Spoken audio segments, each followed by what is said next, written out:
Ele falou assim, qual a dificuldade que um governo de esquerda tem em cortar gastos efetivamente, sempre querendo transferir a conta para a Receita? Aí ele pediu opinião sobre alguns temas aqui, mas primeiro essa pergunta direcionada aí do Rony. Dificuldade do governo de esquerda tem em cortar gastos efetivamente, sempre querendo transferir a conta para a Receita. É porque, na realidade, é uma visão diferente de economia, né? Geralmente a esquerda tem uma visão que o gasto público é importante. E a direita tem uma visão que o gasto público pode ser menor. Né? É uma visão do papel do Estado na economia, do tamanho do Estado. Então vem com esse negócio do... O governo de esquerda sempre quer dar um impulso fiscal na economia e o governo de direita sempre quer, sem querer polarizar, né? A gente colocar as coisas nas caixinhas. Mas a pergunta dele é bem direcionada, então vou tentar responder dessa forma, né? Então, a visão do modelo econômico, geralmente dos partidos que são de esquerda, é que o Estado tem um papel importante na economia. Então, cabe a ele fazer uma política fiscal mais expansionista. Não é cortar gasto, que é o que o Trump está fazendo agora, né? Quer cortar gasto, mas está querendo cortar gasto público em setores que... Aquilo que eu falei, né? O grande capital que está lá com ele, na verdade, que é o Estado para eles, né? O Elon Musk não quer que corte os gastos que o Estado americano tem com as empresas dele, né? Inclusive quer que os caras vão para Marte mesmo, para a SpaceX se dar bem, né? Então, geralmente é essa visão. Não é que não quero cortar, não. E aí vem, sob o ponto da teoria econômica, o que é o impulso fiscal, o que é a política fiscal em governos mais progressistas. É porque tem uma coisa em teoria, principalmente na neoclássica, que tenta associar muito o que é poupança e investimento, né? Então, o que precede o investimento é a poupança. Não é a poupança, é a renda. Você só tem poupança se tiver renda. Você só tem renda se tiver criação de moeda. Tá? Não vai dizer que eu sou um irresponsável falando isso aqui, mas traçando sob o ponto de vista da teoria econômica, né? Você pode criar moeda quando você tem uma economia crescendo, produzindo. Porque qual que é o limite da... Se fosse colocar numa caixinha em números, né? Quanto eu posso imprimir de dinheiro? O necessário para fazer a sua economia girar. É o que, teoricamente, o que sua economia crescer, você pode imprimir mais moeda. Se eu fosse resumir, não é tão simples assim. Mas o que eu estou dizendo é o seguinte, para você investir, para a gente crescer a oferta, crescer tudo que a gente discutiu aqui ao longo do bate-papo hoje, eu preciso de investimento. A gente está falando de investimento estatal, eu preciso de investimento. Ah, mas para eu precisar de investimento, eu preciso de poupança. Ah, mas não tem poupança, não. Você precisa de renda.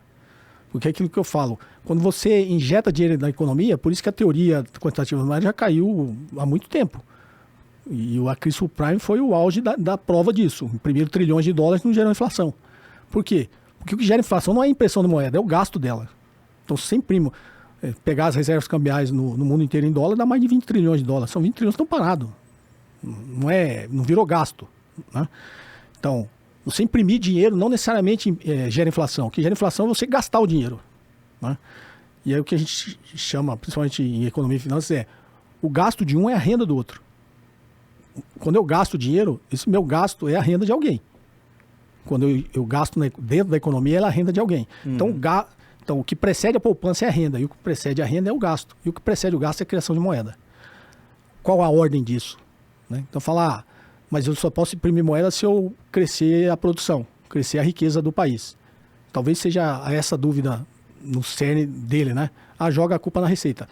Porque quando você vê, principalmente 2023, agora de 2024, cresceu a arrecadação do governo porque cresceu a economia. Então, cresceu a receita. Teoricamente, ele pode gastar mais. Mas ele tem que ter um superávit primário, tem que gastar dentro das regras. E aí vem uma discussão sobre o modelo econômico. Né? Se você pegar o que está dando certo no mundo, é a China. A China não tem essa preocupação de risco fiscal. Né? Qual que é o limite de impressão de dinheiro? Se pelo que eu estou dizendo aqui, a criação de moeda precede o investimento. Se eu pegar na ordem, para eu investir lá na frente, eu tenho que ter poupança. Para eu ter poupança, tem que ter renda. Para eu ter renda, tem que ter gasto. Para eu ter gasto, eu tenho que criar moeda. Então, o que a gente, às vezes, na teoria econômica, a gente não consegue encaixar qual que é a ordem dessas coisas. Né? A China, ela cria moeda primeiro para depois isso virar investimento, seguir toda essa carreira, toda essa sequência e lá na frente virar produção, depois virar produção. Que quando vira produção, cria essa arrecadação, aumenta a arrecadação do Estado. Então, aquilo que eu falei, o problema no Brasil é que a nossa economia não é tão dinâmica assim. Tá? Mas as economias não nascem dinâmicas. Você tem que ter um período para ela se tornar dinâmica. Então, quando a gente tem uma economia extremamente desindustrializada, a nossa economia não tem uma dinâmica para ajustar a oferta conforme a demanda cresce, numa velocidade que tem as economias mais dinâmicas. Então, qual a regra a gente criaria do que seria aceitável do meu nível de alavancagem, de criação de moeda? Né? Qual o nível do endividamento público? Essa é a grande questão, né? O Japão tem 240% de endividamento frente ao PIB. A nossa está em 80% e não posso. Tá, por que o Japão pode e a gente não pode? Qual que é a diferença? A dinâmica da economia é uma delas que a gente está dizendo. Né? O Brasil não é tão dinâmico assim. Então, aí quando eu olho, sob o ponto de vista das finanças empresariais, qual que é o nível de alavancagem que uma empresa está sujeita? Né? Quando eu estou falando de estrutura ótima de capital, né? Que existe uma proporção ideal entre capital próprio e capital terceiros. A gente olha isso em avaliação de ações. Por que uma empresa pode ter 40% de capital terceiros e a outra pode ter 60%? Capacidade de gerar caixa. Não é? A minha estrutura ótima de capital, ela muda conforme a minha capacidade de gerar caixa. Se eu fosse usar esse raciocínio simples quando eu olho para o Estado, qual que é a capacidade de endividamento do Estado brasileiro? Sua capacidade de gerar riqueza, de fazer a economia girar. Então, a criação de moeda ou emissão de dívida pública, ela tem que ter em algum momento um descasamento, porque a nossa economia não é dinâmica. É diferente, como eu dei o exemplo aqui da economia japonesa. Às vezes ele cria moeda lá e imediatamente esse ciclo todo já foi e eles já não tem um risco fiscal, um risco financeiro. Que o risco fiscal para o Estado é o que a gente chama na empresa de risco financeiro, que é exatamente a sua capacidade de gerar caixa. Então, estou fazendo esse brainstorm mental aqui, que vai vindo na minha cabeça, eu vou falando, mas é assim, vamos tentar pensar um pouquinho fora da caixa, né? Porque se os caras já botou as regrinhas, já botou a gente dentro da caixa, a gente vai pensar sempre assim. A gente nunca vai sair da caixinha. Aí o cara falou, não, tem que fazer isso. Tem que cortar gasto. Não, realmente tem que cortar gasto. O endividamento público não pode passar de 80%. Não pode passar de 80%.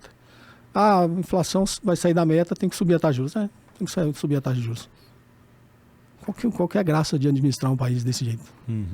E qual que é a importância que você vê da produtividade dentro dessas variáveis que você estava colocando? Porque se for comparar a economia brasileira, acho que entra nessa questão da dinâmica da economia, né? Se for comparar também a produtividade de um trabalhador americano, a produtividade de um trabalhador japonês, o mesmo chinês, se a gente for olhar a brasileira, desde a década de 80, produtividade brasileira estagnada, né? O que você enxerga dessa variável dentro dessa equação, a importância dela? Geralmente a gente liga a produtividade do trabalho à qualificação, né? À educação, investimento em educação. Eu acho que a gente não tem, do ponto de vista estrutural, um problema de produtividade. Inclusive os brasileiros, eles trabalham em empresas no mundo inteiro. Quando eu falo de produtividade, voltando um passo de educação, né?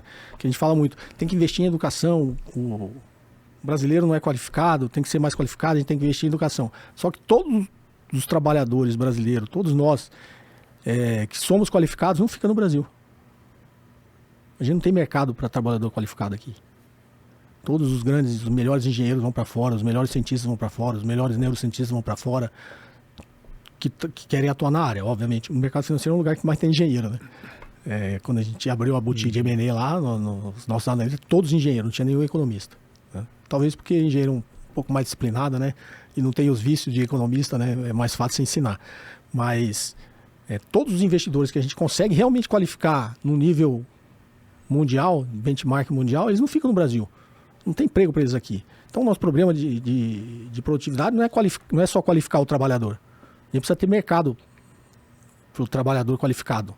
E aí volta aquele passo que a gente está falando. A nossa economia ela é muito ainda primária, né? A gente ainda vive muito de agronegócio, de commodities, que é um grande problema também quando a gente fala do agronegócio, mas talvez precise de um outro programa para falar sobre isso. Mas a gente não tem um problema de aumentar a produtividade no trabalho só através da qualificação.